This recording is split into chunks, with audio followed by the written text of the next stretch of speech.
Hi, I'm your host Vasco Duarte. Welcome to the Scrum Master Toolbox podcast, where we share tips and tricks from Scrum Masters around the world. Every day, we bring you inspiring answers to important questions that all Scrum Masters face day after day. Hello everybody, welcome to our Friday TGIF and Product Owner episode this week with Avipaul Bhandari. Hey Avi, welcome back. Hey, thanks for having me. Absolutely, it's a pleasure to have you to talk about a key role in any Scrum implementation, of course, the product owner role. And when we think about this, we know there are great product owners. We'll talk about great product owners in a minute, but we also know that there are anti-patterns, things that emerge repeatedly in that role that are not really helpful and sometimes can be even harmful.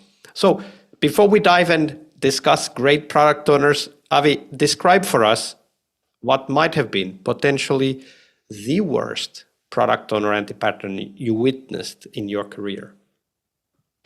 Sure, this one might be controversial, but it's this the whole notion that the product owner is effectively the team lead, where they assume team leadership and they drive everything.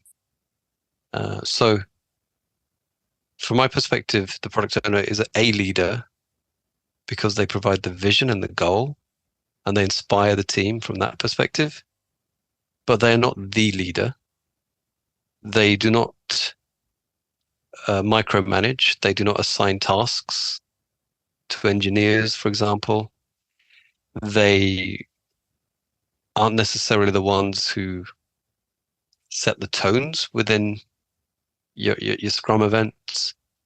So, for example, whilst they will contribute heavily to things like planning, they will not say things like, "Hey guys, you're not fully assigned here," and those type of or questioning estimates from the developers, or just pushing the team. So I've witnessed quite damaging behaviors when POs assume total control of the team. What are some of the consequences we should pay attention to if that starts happening? I've seen resentment, such as engineers saying, "Well, why are they boss all of a sudden now?" I've also seen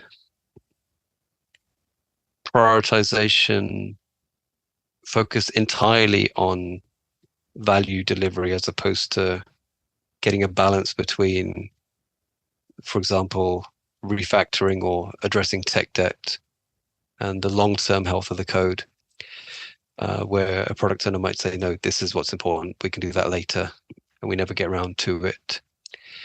But also sometimes, and I don't think this is necessarily specific to product, and it may just be examples I've seen, and it might be the individuals that I've seen, but having that kind of traditional approach to project management and taking on some of that project manager type approach or responsibilities as a product owner, and for example saying, we need everyone 100% committed on this next sprint, for example, and driving that conversation, that's quite harmful.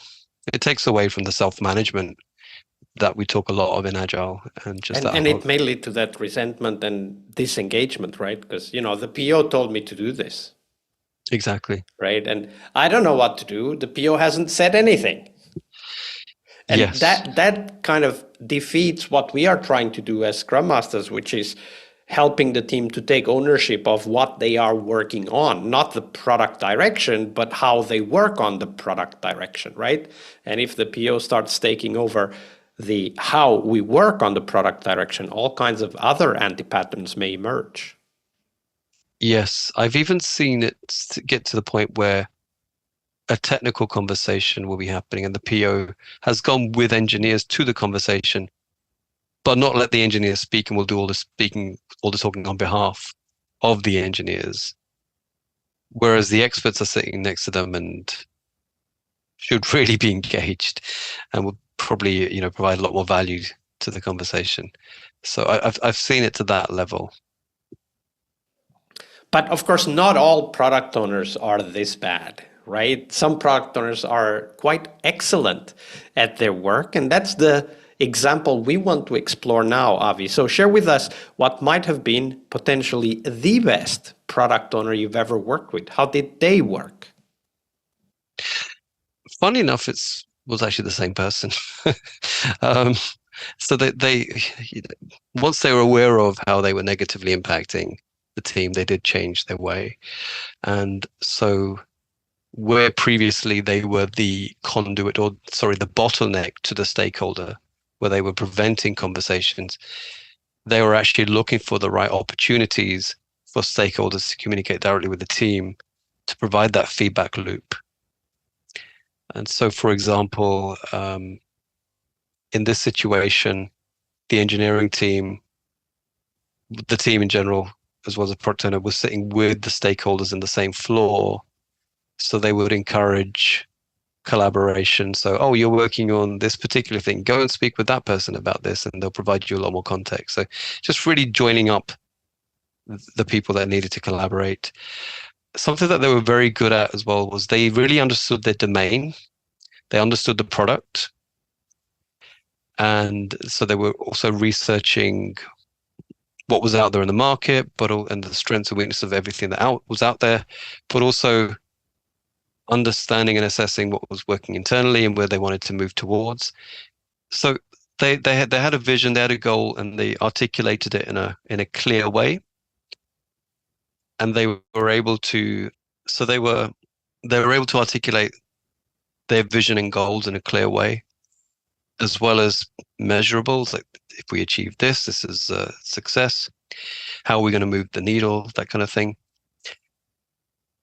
But they were able to follow up with the stakeholders. So within this particular example, we were developing internal tools. So thankfully, we could just speak with the people who were using the tools directly. And so they followed up.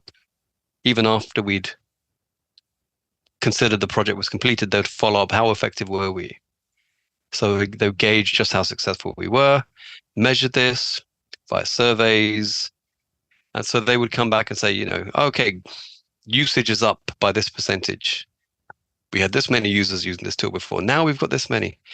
And how satisfied are they? So just really understanding the domain that they're in, understanding what people enjoyed, what people wanted more of, less of, and really helping to clarify that and how successful people have been. And I would say just how collaborative they made the environment. So when they were prioritizing what to work on next, they would not only understand what the stakeholder wanted, but they would include the developers and engineers. Like, what ideas do you have? What do you want to prioritize? So it was a really getting the information from all the sources and ultimately helping to prioritize that in a very collaborative way. And that ability to spark collaboration really is a key asset and skill for product owners, because they don't actually write the code, they don't test the code, and they don't use the product, but they need to be able to bring the users and the developers and the testers together, even if it is through a process of usability testing or market research or whatever that is, in order to get these people to collaborate and for better ideas to emerge. And of course, get a better product, a more valuable product out the door. That was a great story, and also a nice twist, right? Like, you started with the bad example, and it turns out this same person was a great product owner in the end.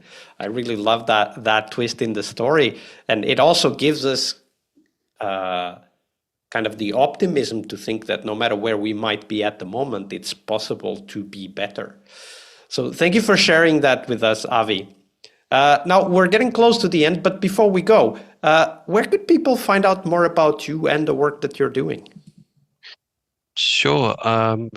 LinkedIn, really.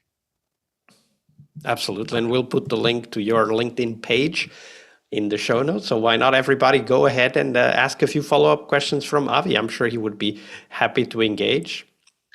Sure. And if people want to see what I'm doing my extracurricular activities. I'm also on Spotify. I release music. So we'll put the link on the show notes for sure. Yeah. Absolutely. Avi, it was a pleasure, and we'll definitely share the links for people to connect with you. So thank you very much for your generosity with your time and your knowledge. Oh, thank you for the opportunity. I really enjoyed this. One more week of the Scrum Master Toolbox podcast is over, but there's a lot more we have to share. We have developed our own membership site where you find a community of active and engaged Scrum Masters. In this site, you get access to exclusive content and get to interact with us, your podcast hosts, as well as the best Scrum Masters in the world. So join us at scrummasterpodcast.com and keep this podcast free of advertising. See you next week for one more full week of Scrum Master tips and tricks. We really hope you liked our show. And if you did, why not rate this podcast on Stitcher or iTunes? Share this podcast and let other Scrum Masters know about this valuable resource for their work. Remember that sharing is caring.